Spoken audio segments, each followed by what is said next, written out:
ইয়া আইয়ুহাল মুযাম্মিল কুমিল লাইলা ইল্লা কালিলা ইয়া আইয়ুহাল মুদ্দাসসির কুম ফাআনজির ইয়াসিন তাহা আমিন।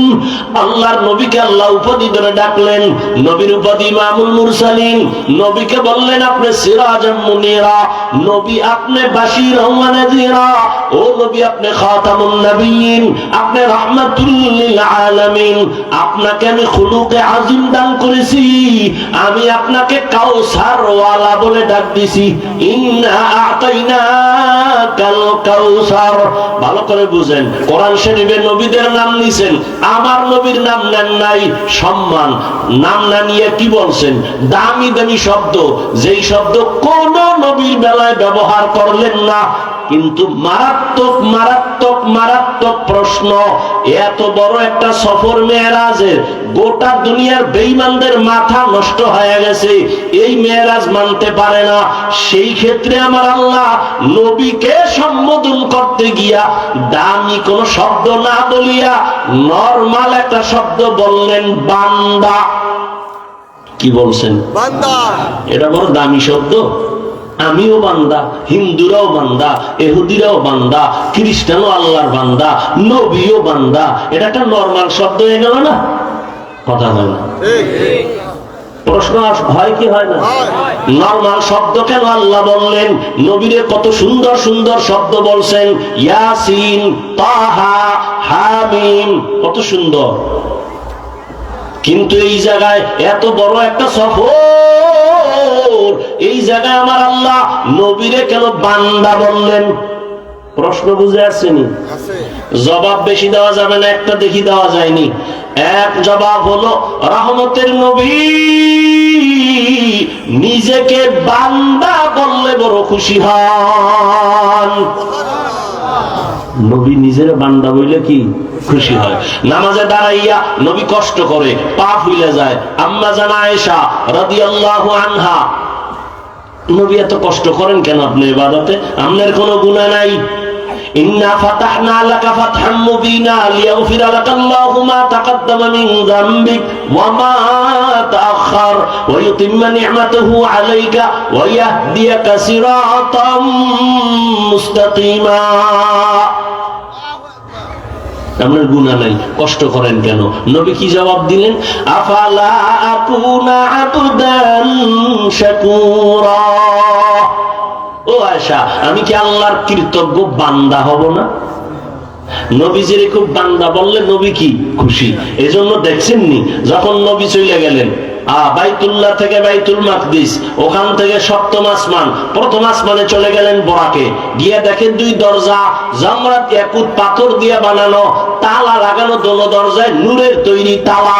ভেতরে দারোয়ান জিবরাইল কয় দরজা খোল। ভেতরের দারোয়ান কয় মান আনতা, কে তুমি? বলে আনা জিবরাইল। অমাম্মা, তোমার সাথে কে? হুয়া মুহাম্মদ সাল্লাল্লাহু আলাইহি ওয়াসাল্লাম। দরজা খোলো। অনুমতি আনছেননি? হ্যাঁ অনুমতি আনা হইছে। আমি বাইরে, ভিতরে তালা বাইরে, চাবি কই পাবো? চাবি দাও।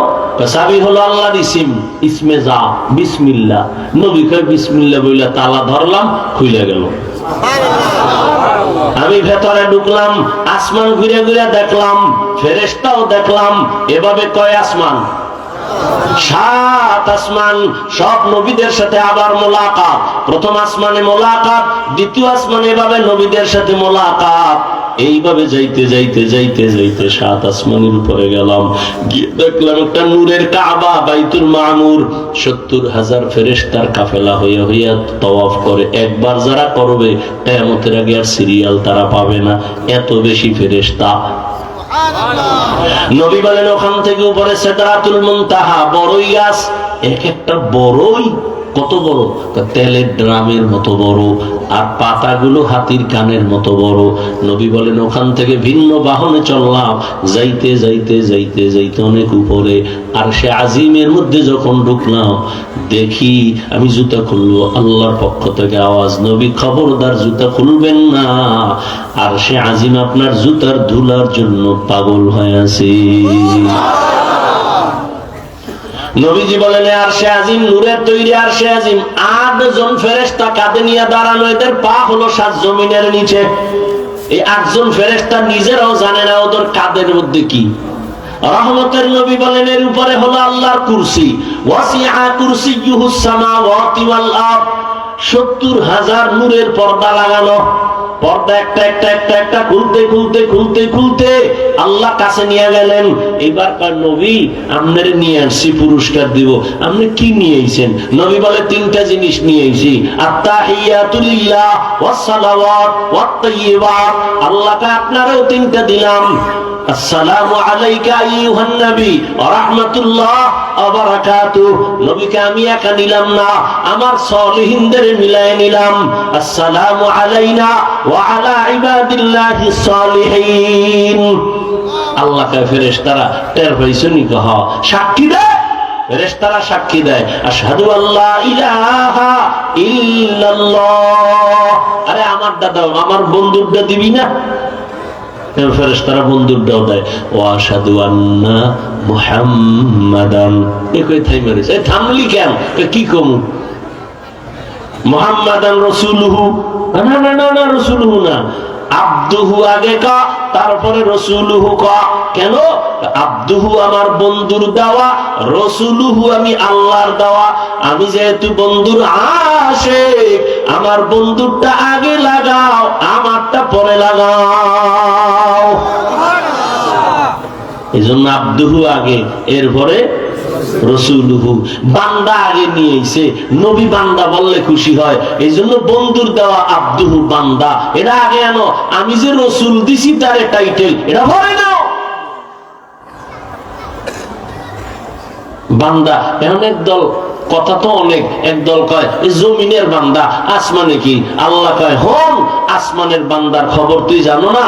মা আফা আওহা ইলা আবদিহি মা আওহা। এখন কই যাবি? আল্লাহ কয় আল্লাহ তার প্রিয় বান্দাকে ওহী নাজিল করলেন, ফাআওহা ইলা আবদিহি মা আওহা। কিয়ামতের দিন বান্দার কত দাম হবে জানো? কিয়ামতের ময়দানে আমার আল্লাহ জান্নাতীদের ডাকবেন, এই জান্নাতের দরজা দিয়ে যাস না, খবরদার, ও তালা লাগান না। কই যাবি? ইয়া আইয়াতুহান নাফসুল মুতমাইন্নাহ ইরজিই ইলা রাব্বিকি রাদিয়াতাম মারদিয়া ফাদখুলি ফি ইবাদি ওয়াদখুলি জান্নাতি। জান্নাত পরে, আগে আমার বান্দা, আগে আমার কি? আমার প্রিয় বান্দা, ওদের কাফেলায় গিয়া ব, এরপরে জান্নাত। ফাদখুলি ফি ইবাদি ওয়াদখুলি জান্নাতি। জানি কিনা বুঝেন না, বুঝেন না আল্লাহই জানে। বান্দা বলিয়া আল্লাহর নবীকে খুশি করলেন।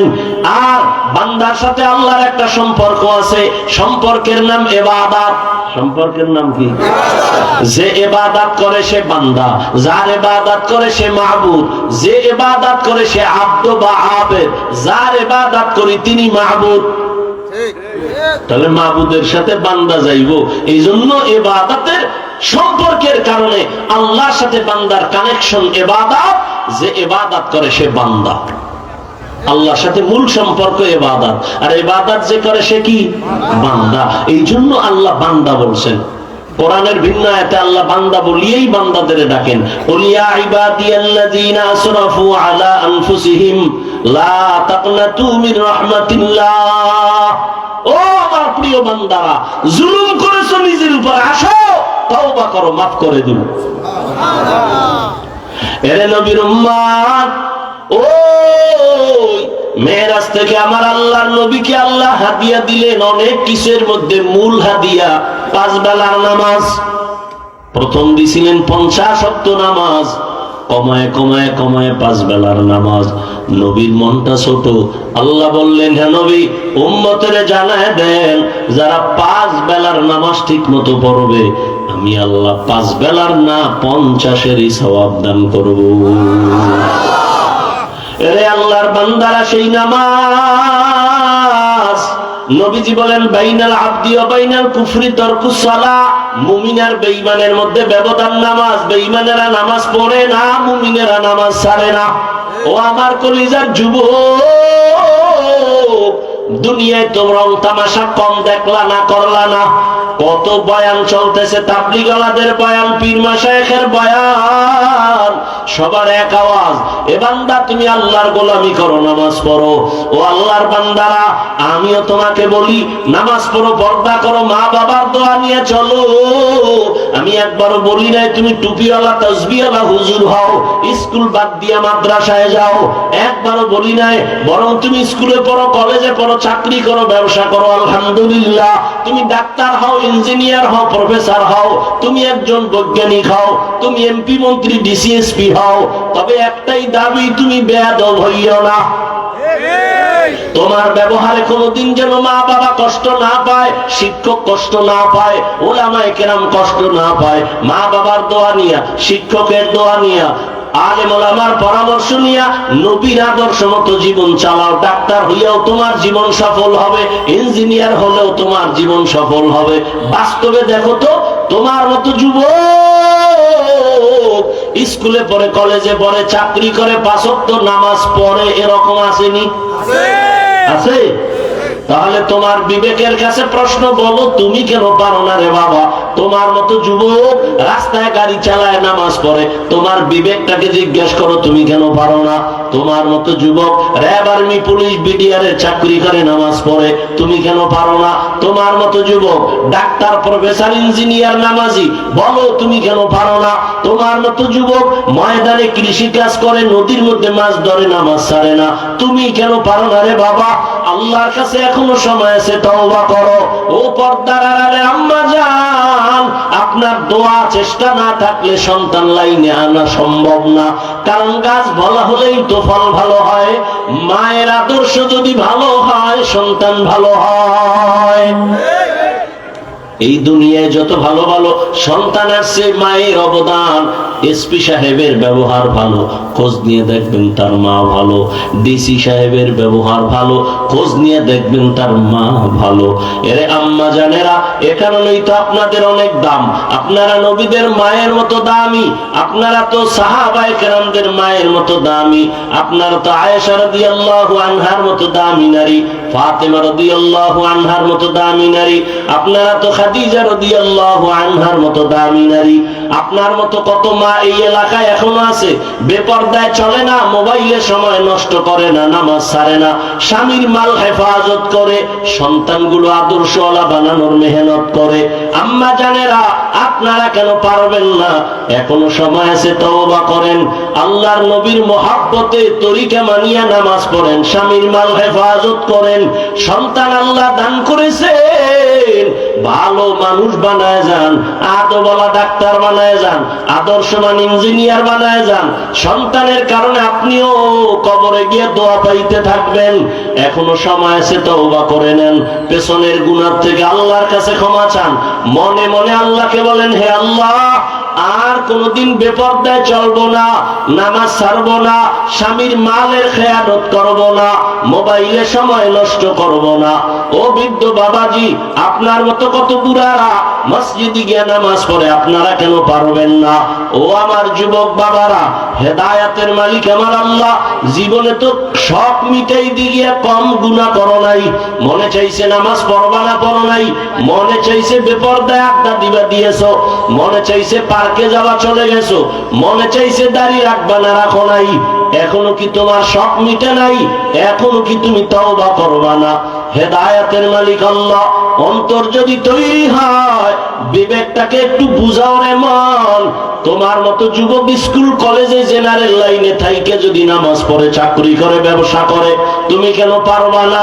অন্তর যদি চায়, তওবা করো। মনে মনে আমার আল্লাহকে বলো, হে মালিক, জীবনে তো কম নামাজ ছাড়লাম না, বেপরদায় কম চললাম না, আজকে থেকে তৈরি হয়ে যাই, আর নামাজ ছাড়বো না, বেপরদায় চলবো না, দাড়ি কাটবো না, মা বাবারে কষ্ট দিব না, ওলামায়ে কেরামের পরামর্শ নিয়ে, শিক্ষকের দোয়া নিয়া, নবীজির আদর্শ মতো চলবো। কয়দিন আর বাঁচবার যুবক? এমন একটা দিন নাই যুবকের লাশের খবর নাই। পানির নিচে, গাড়ির নিচে লাশ, ঘুমের বিছানায় যুবকের লাশ, রক্ত ঝরে, জুতা পর্যন্ত আটকায় যায়। এত শুধু পাথর থাপ্পড় মারে নাই, এমন ভাবে গালাগালি আর হাসি ঠাট্টা, একদিকে তামাশা করে আর বলে মক্কার পাগল তারায়া দাও। এদিকে আমার মাও নাই, বাবাও নাই। সন্তান বিপদে পড়লে বাবারে টেলিফোন করে, বাবা আসো তাড়াতাড়ি। মাকে বলে, মা দোয়া করিও, আমি মুহাম্মদের বাবা নাই, মা নাই, কেউ নাই। দুনিয়াতে একটা আশ্রয় ছিল সামান্য, দারুল আসবাব হিসেবে আমার চাচা আবু তালেব আর আমার বিবি খাদিজা, তারাও চলে গেলেন। এত কঠিন, আল্লাহ বরদাস্ত করতে পারলেন না। আমার রক্ত পড়তেছে। জিব্রাইলের কয়, যাও এখন তায়েফের জমিন উল্টাইয়া সব ধ্বংস করে দাও। জিব্রাইল যখন আসে, আমি নিষেধ করলাম, এদের মারবা না, এরা আমাকে এখনো চিনে না। যদি চিনে, একদিন দিনের বড় কাজ হবে। এত কষ্ট করলাম, একজন মানুষ কালেমাওয়ালা হয় না, একজন শুধু আসছে দিনের লাইনে। এই কষ্টের কথা মনে পড়ে আমি চোখের পানি ধরে রাখতে পারি না। এইভাবে আল্লাহ পাক রহমতের নবীকে কঠিন কঠিন পরীক্ষা করার পরে এবার আল্লাহ পাক রব্বুল আলামিন বলেন, রেডি হয়ে যান, আমি আপনাকে পুরস্কার দিব। তবে পুরস্কারটা দিব ভালো জায়গায়, যেখানে সবাইকে হাজির করতে পারবো। আল্লাহ তাআলা নবীকে পুরস্কার দেওয়ার জন্য নির্ধারণ করে দিলেন, সমস্ত নবীরা যেখানে হাজির থাকবে ওখানে নবীরে পুরস্কার দেওয়া হবে, ঘোষণা হয়ে যাবে। সব নবী পয়গম্বর জানবেন, রহমতের নবীর পুরস্কার দেওয়া হবে। আল্লাহ তাআলা বলেন, জিবরাইল জান্নাত থেকে একটা বোরাক সাজাইয়া বাইতুল্লাহ নিয়ে যাও। হওয়া হুকুম, জিবরাইল কো ইউশতাব बोराके के जन्नत से कर इंतखाब, सजा उसको ज़ेवर से तू ताबपा, फिर उसको तू काबा में लेकर के जा। কাবার কিনারায় জিব্রাইল বোরাক নিয়ে হাজির হয়ে গেল। রহমতের নবী মসজিদের এরিয়ার মধ্যে নবী ঘুমেছিলেন। কেউ বলেন চাচাতো বোন উম্মে হানির ঘরে নবী ঘুমে, কেউ বলেন হাতিমে কাবায়, কেউ বলেন শিয়াবে আবু তালিবের মধ্যে রহমতের নবী ঘুমেছিলেন। জিব্রাইল আমিন আসলেন, যেই ঘরে নবী ঘুমেছিলেন ওই ঘরের উপর ছাদের থেকে ছিদ্র করে জিব্রাইল ভিতরে আসলেন, দরজা দিয়ে ঢুকেন নাই। রহমতের নবীরে কেমনে সজাগ করবেন? রহমতের নবী তো ঘুমে, মাথায় হাত দেয় না, শরীর স্পর্শ করে না। জিব্রাইল আমিনের 600 নূরের তৈরি পাখা রহমতের নবীর পা মোবারকের পাতায় লাগাইলেন। নবী সজাগ হয়ে দেখে জিবরাইল। মেরাজের কথা থেকে সবক নাও, ঘুমের মানুষ কেমনে সজাগ করবা? ঘুমের মানুষ সজাগ করতে গেলে মাথায় হাত দিবা না, শরীর না, পায়ের মধ্যে চিপ দাও, চাপ দাও, দেখবা ঘুমের মানুষ তাকায় তোমারে দেখবে, ভয় পাবে না। এটাই নবীর আদর্শ। জিব্রাইলের জিগায় তুমি এই রাইতে কেন আসছো? আবার দরজা ছাড়া তুমি উপর দিয়া ঢুকলা কেন? দরজা আছে, দরজা ছাড়া কেন ঢুকলা? তো আজকে সব হবে উল্টা আলোচনা, উল্টা ব্যবহার। এই জন্য মাত্র শুরু। ছাদ থেকে নিচে নামলাম, নবীরে নিয়ে গেলেন হাতিমে কাবায়।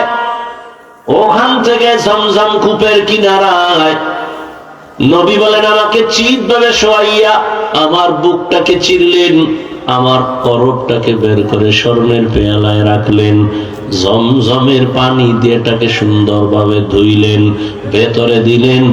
এরপরে আবার আমারে চাপ দিলেন, আমার বুকটা আগের মতো হয়ে গেল, সেলাই লাগলো না, রক্ত গেল না, ব্যথাও পেলাম না। আমি তাকায় তাকায় সব দেখছি। এটাকে বলে এখন ওপেন হার্ট সার্জারি।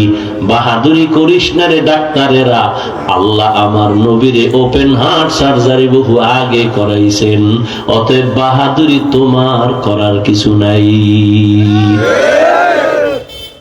নবী বলেন, আমাকে এভাবে 4 বার ওপেন হার্ট সার্জারি করানো হয়েছে, কুদরতের অপারেশন। কে যেন কয় নবীর কলবে কি ময়লা, ধুইলেন কেন? নবীর কলবে কি ময়লা? ওরে আহমক, নবীর কলবে ময়লা কেন? বরং আমার নবীর আমার আল্লাহ এমন জায়গায় নিবেন, ওখানের পাওয়ার আলাদা, ওখানের পাওয়ার দুনিয়ার পাওয়ার এক না। এজন্য ওখানে গিয়া যেন নবী সইতে পারেন, এই জন্য পাওয়ার দিয়ে দিছে। এই সৌদির হাজিরা, এখন সরকার আরো কড়া আইন করছে, টিকা না দিলে হবে না। তুমি বিদেশ যাও, ইনজেকশন দিয়া যাও, টিকা লাগায় যাও, কারণ সৌদির আবহাওয়া আমাদের সাথে মিলবে না। এজন্য তুমি এমন পাওয়ারের ইনজেকশন দাও, ওখানে গিয়েও যেন তুমি আবহাওয়ার সাথে মিলিয়া চলতে পারো। রহমতের নবীরে আমার আল্লাহ এভাবে ওপেন হার্ট সার্জারি করিয়া আল্লাহ আসমান জমিন সব ঘুরাইয়া লৌহ কলম আল্লাহর নূরের তৈরি আরশে আজিম সব আল্লাহ ঘুরাবেন। এই জন্য আল্লাহ ওখানের পাওয়ার দিয়া তারপরে নবীরে নিয়েছেন। নবীর মেরাজ হয়েছে রাতের বেলা, দিনের বেলা কেন হয় নাই? বন্ধুর সাথে বন্ধুর মহাব্বতের আলাপন রাতেই ভালো হয় না দিনে? রাতের বেলা। নাম্বার 2, আরে যদি দিনে হইতো দুনিয়ার সবাই দেখতো, দেখে বিশ্বাস করা আর না দেখে বিশ্বাস করা এইটার দাম বেশি। আল্লাহ পাক মুমিনের ঈমান মজবুত করার জন্য রাতের বেলা করাইলেন।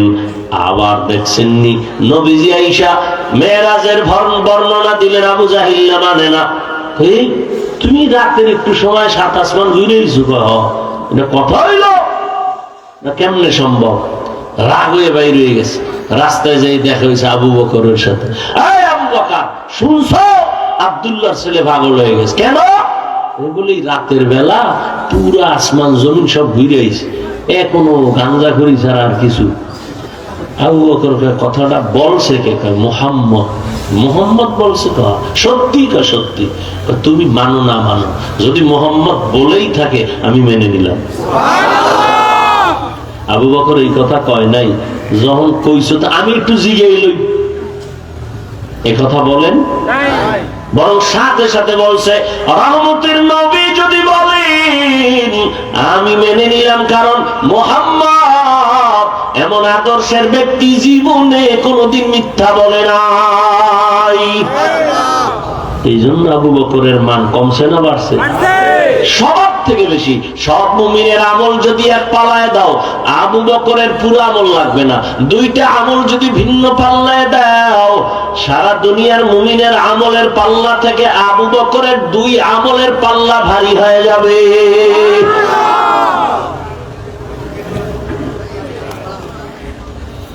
রহমতের নবীর মেরাজ হয়েছে মসজিদ বাইতুল্লাহ থেকে। এই জন্যই তো মেরাজ হবে মসজিদ থেকে। মেরাজ আমার মাওলার সাথে কথা বলা, এই জন্যই তো নামাজ আমাদের মেরাজ। নামাজের মধ্যে আমরা আল্লাহর সাথে কথা বলি, বলি না? বান্দা যখন বলে আলহামদু, আল্লাহ প্রশ্ন করেন লিমানিল হামদ, বান্দা বলে লিল্লাহ, আল্লাহ বলেন মানিল্লাহ, আল্লাহকে। বান্দা জবাব দেয় রব্বুল আলামিন, রব্বুল আলামিনকে। বান্দা জবাব দেয় রহমান ও রহিম। এই জন্য দেখছেননি মেরাজও একটা, আর নামাজ ইবাদত, নামাজের মতো যাকাত দেওয়াটাও ইবাদত, নামাজের মতোই হজ করা ইবাদত, নামাজের মতোই একটা ইবাদত বাইতুল্লাহ তাওয়াফ করা। বুঝেননি? কি বুঝেন আল্লাহই জানে। যে ব্যক্তি বাইতুল্লাহ তাওয়াফ করে ওই বান্দারে সালাম দিলে নেওয়া যাবে না? যাবে না? যাবে। খানা দিলেও খাওয়া যাবে। একজনে যাকাত দেয়, তারে সালাম দিলে নেওয়া যাবে। এরে বান্দা, খানা দিলেও খাইতে পারবে। হজের ইবাদতেও খানা চলে, হজের ইবাদতের মধ্যেও বান্দার সালামের জবাব চলে। যখন নামাজে দাঁড়ায় তখন খাওয়ান চলেনি। কেউ যদি সালাম দেয় জবাব দেওয়া যাবে না। কেন? কেন বলে এটা মেরাজ চলতেছে, মালিকের সাথে কথা চলতেছে। এখানে খানাও চলবে না, সালামও চলবে না। এখানে মেরাজ চলে, মালিকের সাথে গোপন সম্পর্কের সংযোগ চলতেছে। এখানে সালাম চলবে না, খানা চলবে না, মাওলার সাথে কথা হচ্ছে, বান্দার সাথে আল্লাহর মহব্বতের মেরাজ মসজিদ থেকেই শুরু। অতএব নামাজও কই হবে? কথা কয় না, মসজিদের ভিতরে হবে। এরে আল্লাহর বান্দারা, রহমতের নবীকে আল্লাহ নেওয়ার ক্ষেত্রে দুনিয়ার এখনো দেখছেন, এখনো কত বেঈমানরা নবীর মেরাজ মানে না, এখনো বলে স্বপ্ন জেগে হয়েছে। এটা কেমনে সম্ভব? রাতের একটু সময় পুরো দুনিয়া ঘুরে আসমান জমিন সব দেখছে, এটা কেমনে সম্ভব?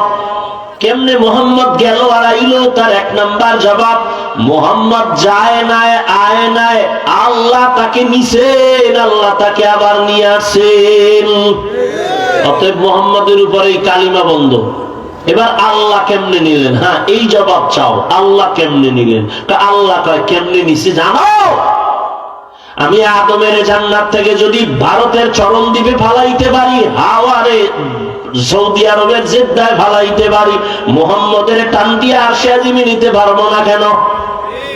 কথা বল না কেন? আমি জমিন থেকে ঈসা নবীরে আমি যদি দ্বিতীয় আসমানে নিতে পারি, মোহাম্মদের নিতে পারবো না কেন? আমি যদি ইউনুস নবীরে মাছের পেটে ঢুকাইয়া আবার সাইরা দিতে পারি, আমি মোহাম্মদের পারবো না কেন? আমি ওজায়ের নবীরে 100 বছর মাটির মধ্যে ফালাইয়া রাখছি মরা, আবার আমি 100 বছর পরে তারে জিন্দা করছি। আমি আল্লাহ কি না পারি? আমি আল্লাহ পারি, তাই আমার কুদরত আমি আল্লাহর দ্বারা সম্ভব। এজন্য আল্লাহ পাক প্রথম একটা শব্দ বলছেন সুবহান, আমি পবিত্র। আমি কি পবিত্র? তো অপবিত্র আছিল কবে? হ্যাঁ, এটা একটা কথা হইল, আল্লাহ পবিত্র। এরে বান্দা, কথার কথা একজন টাকাওয়ালা কোটিপতির যদি বলি, উনি কিন্তু চুরি টুরি করে না, খুব ভালো মানুষ, তাহলে এখানে প্রশ্ন আসে না? কথা বল না। আর ভাই চুরি করে না, তুমি এটা কেন কইলে? তাহলে মনে হয় কিছু ঝামেলা আছে। ভালো মানুষ কইলি তো হয়ে যায়। সিমেন্ট নি, খুব ভালো মানুষ, চেয়ারম্যান সাহেব, এমপি সাহেব, কোটিপতি। আর যদি ভালো মানুষটা কর আগে এটা ঢুকাই দি, এই চুরি টুরি কিন্তু করে না, খুব ভালো মানুষ। প্রশংসা হইল একটা ইনজেকশন দিয়া। হ্যাঁ, এটা ভালো প্রশংসা না। আল্লাহ হলেন সুবহান, আল্লাহ বলেন আমি পবিত্র। তার মানে আমি কখনো অপবিত্র ছিলাম নাকি?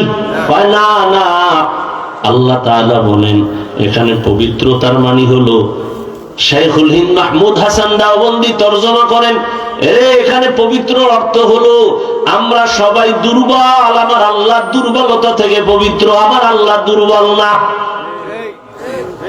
যেমন আমরা খানা খাই না খাইলে দুর্বল হয়ে যায়, আমাদের ঘুমান লাগে, আমার মাওলার লা তাখুযুহু সিনাতুন ওয়ালা নাওম, ঘুম নাই, তন্দ্রাও নাই।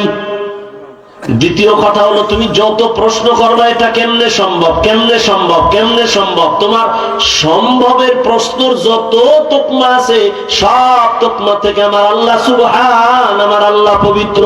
সুবহান বলার আরেক কারণ হলো, আশ্চর্য জিনিসগুলো দেখলে আমরা সুবহানাল্লাহ বলি।